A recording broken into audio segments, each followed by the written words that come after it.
అందరికీ నా నమస్కారాలండి. ఇప్పుడు మీకు కనబడుతుంది. ఇదొచ్చేసి ఏంటంటే టెక్స్ట్ బుక్‌కి సంబంధించినటువంటి playlist. Words and expressions work బుక్‌కి సంబంధించిన ప్లేలిస్ట్. ఇది వచ్చేసి మనకి గ్రామర్ ఏదైతే ఉందో దానికి సంబంధించిన ప్లేలిస్ట్. అట్లానే సప్లిమెంటరీ రీడర్ ఏదైతే ఉందో దానికి సంబంధించిన ప్లేలిస్ట్‌లు మీరు చూస్తున్నారు. అండ్ టోటల్‌గా మీకు ఏదైతే 10థ్ క్లాస్‌లో ప్రతీదీ కూడా మీకు ప్లేలిస్ట్‌లు అందుబాటులో ఉన్నాయి.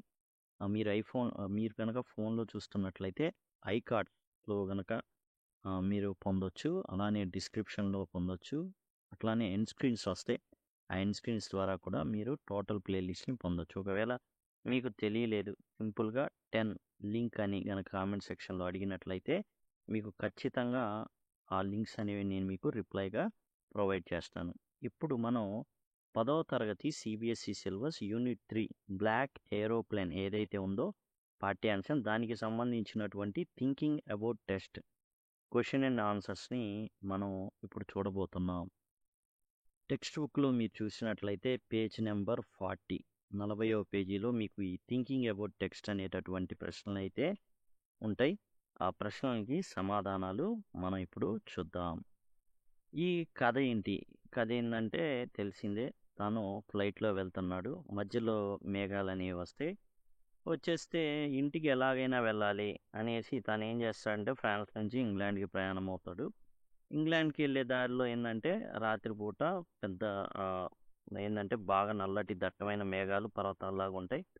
వాటి గుండా పోనిచ్చేస్తాడు. వెనక్కి తిరిగి వెళ్దామంటే మనసొప్పదు. అండ్ అట్లానే ఇంకో రకం ఏందంటే అతనికి సెకండ్ ఇంజిన్ ఏదైతే ఉందో దాంట్లో మాత్రమే ఫ్యూయల్ కొంచెమే మిగిలింది. కాబట్టి ముందుకే వెళ్ళాలని తన ప్రయాణాన్ని కొనసాగిస్తాడు. ఎందుకంటే తన ఫ్యామిలీతో హాలిడేస్ గడపాలనేటటువంటి కోరిక అనేది చాలా బలంగా ఉంటుంది ఈ వ్యక్తికి. మొదటి ప్రశ్న చూద్దాం. I will take the risk. What is the risk? Why does narrator take it? ఇక్కడ రిస్క్ అనేది తీసుకోవడానికి సిద్ధంగా ఉన్నాడు ఈ ఏరోప్లేన్‌లో ఉన్నటువంటి వ్యక్తి. అయితే ఈ వ్యక్తి ఎందుకు అంత రిస్క్ తీసుకోవాలనుకుంటున్నాడు? ఆ రిస్క్ ఏంటి? Why does narrator take it? ఇప్పుడు అంత రిస్క్ తీసుకోవాల్సిన అవసరం ఏంటి? ఎందుకు తీసుకుంటున్నాడు అని అడుగుతున్నాం. The risk was to fly throughout the black storm clouds. అది రిస్క్ ఏందంటే ఆ నల్లటి దట్టమైన మేఘాల గుండా వెళ్ళడం. ఏమైంది వెళ్తే? ఏదైనా జరగొచ్చు. ఒకటి మొట్టమొదటిగా దారి అనేది తెలీదు. అంతేకాదు ఒకవేళ మెరుపులు, ఉరుములు ఏమైనా తాకినా తాకొచ్చు. The narrator took the risk because his home was calling him. ఎందుకు అంత రిస్క్ తీసుకున్నాడంటే తన ఇల్లు రమ్మని పిలుస్తుందన్నమాట. His home was calling him, beckoning him. రమ్మని పిలవడం అయితే జరుగుతుంది. అంటే ఎవరున్నారు ఇంట్లో అంటే కుటుంబ సభ్యులున్నారు. కుటుంబ సభ్యులతో ఆనందంగా గడపాలనే కోరిక ఉంది. He was dreaming of his holidays. తన హాలిడేని చక్కగా ఏం చేయాలనుకుంటున్నాడు? గడపాలనుకుంటున్నాడు. అంతే కాకుండా ఇంగ్లీష్ బ్రేక్‌ఫాస్ట్ రెడీగా ఉంటుంది తానెళ్ళే సమయానికి. And looking forward to be with his family. తన కుటుంబంతో గడపాలి ఎలాగైనా సరే అనేసి కృత నిశ్చయంతో ఇతనేం చేశాడంటే ముందుకు సాగడం అయితే జరిగింది. Describe the narrator's experience as he flew the aeroplane into storm. ఇతనేం చేశాడు? తుఫాన్‌ను కలిగించేటటువంటి ఆ మేఘాలు ఏవైతే ఉన్నాయో, నల్లటి మేఘాలు ఏవైతే పట్టున్నాయో, ఆ మేఘాల గుండా పోనిచ్చాడు. ఆ నల్లటి మేఘాల గుండా అంటే తుఫాన్‌ను కలిగించేటటువంటి మేఘాలవి. ఒకదానికొకటి రాపిడి జరగడం వల్ల అండ్ మెరుపులు, ఉరుములు అయన్నీ ఉంటాయి. వర్షం పడుతుంది. అలాంటి నల్లటి దట్టమైన క్యుములో నింబస్ మేఘాలంటారు. వాటి గుండా ఏం చేశాడంటే ఇతను పోనిచ్చాడు. అయితే ఆ ఎక్స్‌పీరియన్స్ అనుభవం ఎలా ఉంది? మేఘాల గుండా ఏరోప్లేన్‌ని పోనిచ్చినప్పుడు నేరేటర్‌కి ఎలాంటి ఎక్స్‌పీరియన్స్ అనేది కలిగింది. The pilot flew into a big storm. చాలా చాలా తుఫాను ఉన్న పరిస్థితుల్లో ఉన్నటువంటి ఆ మేఘాల గుండా పోనిచ్చాడు. His plane jumped. ప్లేన్ కుదుపులకి గురైంది. And twirled in the air. Ah, గాలిలోనే అలా తిరిగిందనమాట. It was all black outside the plane.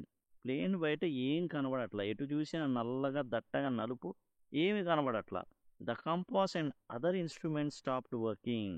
ఆ దెబ్బకి కంపాస్ దిక్సూచి కానివ్వండి, మిగతా ఇన్‌స్ట్రుమెంట్స్ ఏవైతే తనకి దారి తెలుపుతాయో అవన్నీ కూడా పని చేయడం ఆగిపోయింది. The pilot was scared. ఎవరైతే ఆ విమానాన్ని తోలుతున్నాడో ఆ వ్యక్తి భయపడిపోయాడు. His fuel was almost empty. 2 ఇంజిన్లు ఉన్నాయి. ఒక ఇంజిన్లో ఉన్నది మొత్తం ఇంధనం అంతా అయిపోయింది. రెండోదే కొద్దిగా ఉంది. Then a black plane appeared. అప్పుడే ఏం జరిగిందంటే ఒక నల్లటి ఏరోప్లేన్ కనబడిందనమాట. Its pilot signal to follow. అతనికి అర్థమైపోయింది ఇతనికి ఏదో ఇబ్బందికరమైన పరిస్థితి ఉంది, దారి తెలియట్లేదని. కాబట్టి అతను ఏం చేశాడంటే చేత్తో ఫాలో అని చెప్పేసి ఇక్కడ ఉన్నటువంటి వ్యక్తికి అదిగో ఇట్లా ముందుకొచ్చేసి దారి చూపించాడనమాట. ఇట్లా ఇతనికన్నా ముందు క్రాస్ ఇట్లా చేసి రా, నువ్వు రా, దారిలోకి రా అని ఇతన్ని ఏం చేశాడు, నన్ను ఫాలో అవ్వమని అట్లా ఈ వ్యక్తి కన్నా ముందుగా ఇట్లా వచ్చేసి అతనికి దారి చూపించాడు. Then it's pilot signal to follow. The narrator followed the black plane through the storm. They landed safely. చివరికి ఏం జరిగింది అంటే వాళ్ళిద్దరు కూడా సేఫ్గా దిగారు. అంటే ఈ వ్యక్తి అనుకున్నాడు, అమ్మయ్య ఫాలో అయ్యాడు కదా, ఫాలో అయ్యాడంటే తనకన్నా అతను ముందు దిగాడు, ఇతనికి రన్వే కనబడుతుంది కాబట్టి ఇతను కూడా దిగిపోయాడు. తర్వాత మూడో ప్రశ్న చూద్దాం. Why does the narrator say I landed and was not sorry to walk away from the old Dakota? యాక్చువల్గా ఈ విమానంతో అతనికి కొంచెం కనెక్షన్ అయితే ఉంది. ఇక్కడ ఏమంటున్నాడంటే వెంటనే ఇతను రన్వే వచ్చింది కదా, దాని మీదకి దిగేశాడు, తన యొక్క ఏరోప్లేన్ని దించాడు. అది పక్కకి పెట్టేసిన తర్వాత సైడ్గా పెట్టేసిన తర్వాత ఏం చేశాడంటే దాన్ని పక్కకి పెట్టేసి ఇతను ఏం చేశాడంటే ఆ ఓల్డ్ డకోటా ఏదైతే ఏరోప్లేన్ నుంచి దూరంగా వెళ్ళాడు. ఎందుకు వెళ్ళాడంటే ఆ వ్యక్తి ఎవరైతే సాయం చేశారో ఆ వ్యక్తికి థ్యాంక్స్ చెప్దామని. గాలిలో థ్యాంక్స్ అని చెప్తే ఏం కుదిరిద్ది, కుదరదు కదా, విన్నాడో వినలేదో ఏందో పరిస్థితి తెలీదు. కాబట్టి ఇతను ఏం చేశాడంటే ఎట్లాగైనా సరే వెళ్ళి థ్యాంక్స్ కనీసం చెప్దాం అనుకున్నాడు. The pilot was happy to land safely after the storm. అసలు మొత్తం ఇతను బయటికి వచ్చాడు ఆ స్టామ్లో నుంచి. ఏంటంటే చాలా సేఫ్గా వచ్చేసాడు, ఆ యొక్క తుఫాను పరిస్థితుల నుంచి తప్పించుకున్నాడు. And didn't mind leaving the old Dakota. ఇక ఆ వర్షం పడుతుండొచ్చు, అయితే పెద్దగా తన యొక్క విమానం ఏదైతే ఉందో లేదా చాపర్ లాంటిది చిన్న ఏదైతే ఉందో దాన్ని ఏం చేశాడంటే ఇతను పక్కన పెట్టేసి విడిచిపెట్టినా పర్వాలా, అమ్మో నా ప్రాణాలను ఇది కాపాడింది అనే మైండ్ సెట్ లేదు, పక్కన పెట్టేశాడు. He was thankful for other pilot. ఏంది ఎవరు కాపాడారు? పైలట్ కాపాడాడు. ఇంకో పైలట్ ఎవరైతే తనకి దారి చూపించాడో ఆ పైలట్ కాపాడాడు. And really wanted to thank him for helping. అసలు సాయం చేసినందుకు కృతజ్ఞతలు చెప్దామనేసి అతను ఏం చేశాడంటే దిగి దానికి దూరంగా వెళ్ళడం అయితే జరిగింది. He felt bad, he could not thank him more for the safe landing. అరే అతనికి సాయం చేశాడు, నాకు దారి చూపించాడు, నేను ఎట్లయినా కృతజ్ఞతలు చెప్దాం అనుకున్నాడు. తీరా చూస్తే ఉంది అతనేమో అతను ఏదైతే డకోటా ఏదైతే ఉందో దాన్ని పక్కన పెట్టేసిన తర్వాత ఇతను దిగితే ఏది ఆ ఏరోప్లేన్ ఏది, బ్లాక్ ఏరోప్లేన్ అంటే యాక్చువల్గా దేర్ ఆర్ నో లైట్స్ అనేసి, కాబట్టి అతనికి నల్లగా కనబడింది అది, అందుకని బ్లాక్ ఏరోప్లేన్ అయింది. ఆ నల్లటి విమానం ఏది, ఎక్కడుంది, ఏం కనబడట్లా, రన్వే మీద లేదు, ఎక్కడైనా ఇది చేశాడు. అందుకని అతను ఏం చేశాడంటే ఎట్లాగైనా థ్యాంక్స్ చెప్పాలని చెప్పేసి కంట్రోల్ రూమ్కి వెళ్ళడం అయితే జరుగుతుంది. What made the women in the control centre look at the narrator strangely. ఇప్పుడు కంట్రోల్ రూమ్కి వెళ్ళాడు ఈ వ్యక్తి. వెళ్ళిపోయి ఏం చేశాడంటే అక్కడ ఒక ఆమె ఉంది. ఈమె ఎవరంటే దారి తెన్నులు చెప్పేటటువంటి వ్యక్తి అనమాట. పలానా వైపు కదలండి, పలానా వైపున రండి, ఆ వైపున ట్రాఫిక్ లేదు అంటే. కొన్నిసార్లు ఏం జరుగుతుందంటే రన్వే నుంచి కొన్ని విమానాలు బయలుదేరుతుంటాయి, ఇంకొంతమంది రన్వే దీని మీదుగా దిగాలని చూస్తారు. అప్పుడు ఇద్దరికి కూడా యాక్సిడెంట్ అయ్యే ప్రమాదం ఉంటుంది. కాబట్టి వీళ్ళు ఏం చేస్తుంటారంటే కంట్రోల్ రూమ్లో ఉండేసి గైడ్ చేస్తూ ఉంటారు, ఏదైనా ఇబ్బంది వచ్చినా గైడ్ చేస్తూ ఉంటారు. ఇప్పుడు కంట్రోల్ సెంటర్లో ఉన్నటువంటి ఈ వ్యక్తిని చూసి narrator ఎవరైతే మనకు రాశారో అతన్ని చూసి ఎందుకని ఒక విచిత్రమైన లుక్ ఇచ్చింది. ఎందుకని ఆమె ఈ వ్యక్తిని విచిత్రంగా చూసింది. The women in the control centre gave the narrator A strange look. విచిత్రంగా చూసింది ఈ వ్యక్తిని. వెన్ ఈ మెన్షన్ ద బ్లాక్ ఏరోప్లేన్. అసలు ఏరోప్లేన్లు ఎవరు కూడా బ్లాక్ వేసుకోరు. ఫస్ట్ థింగ్, నల్లటి ఏరోప్లేన్లు ఉండవు, ఎందుకంటే అన్నీ కూడా వైట్ ఇంకొన్ని జనరల్గా వైట్ కలర్ ఉంటుంది. మహా అయితే ఇంకొన్ని రెడ్ అట్లాంటివి కొన్ని వేసుకుంటారు.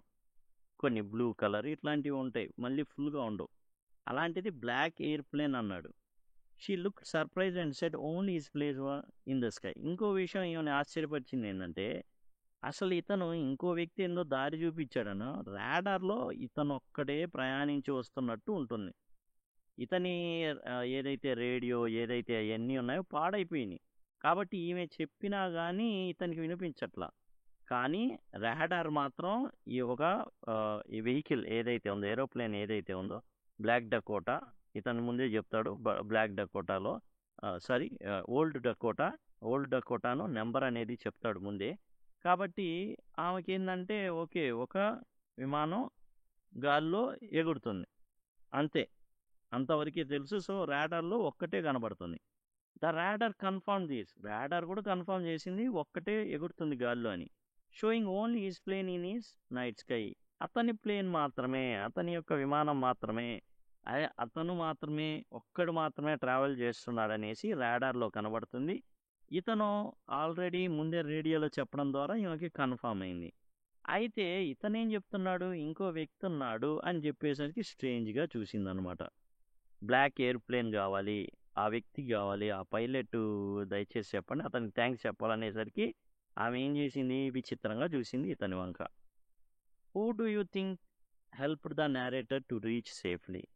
ఎవరు ఆ నేరేటర్ అంటే రచయితకి ఎవరు సాయం చేశారు? Discuss this among your selves.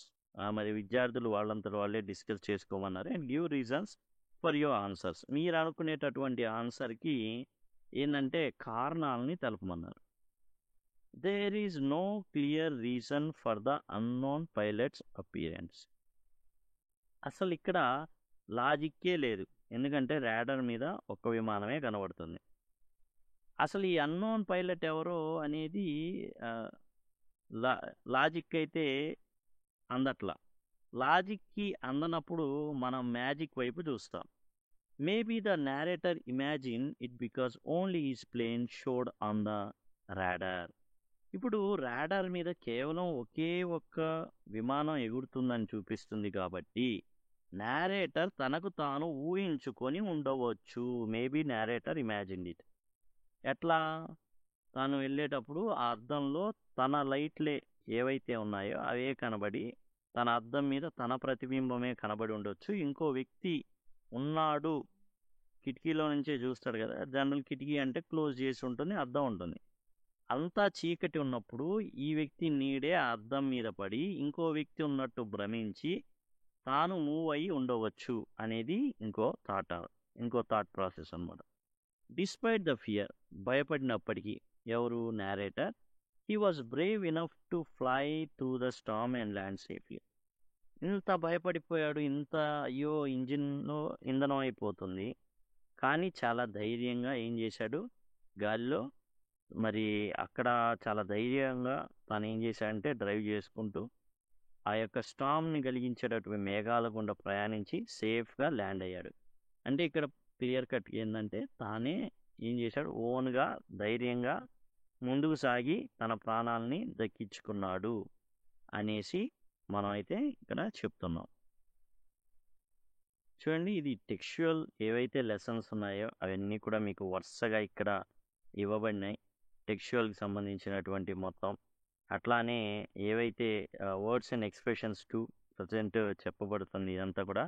And next grammar, total grammar ఏవైతే ఉన్నాయో అవన్నీ కూడా మీకు ఇక్కడ అందుబాటులో ఉంటాయి. ఫస్ట్ యూనిట్, సెకండ్ యూనిట్, అట్లానే మీకు టోటల్గా ఏవైతే ఉన్నాయో అవన్నీ టోటల్ గ్రామర్ అవన్నీ కూడా మీకు ఇక్కడ కనబడతాయి.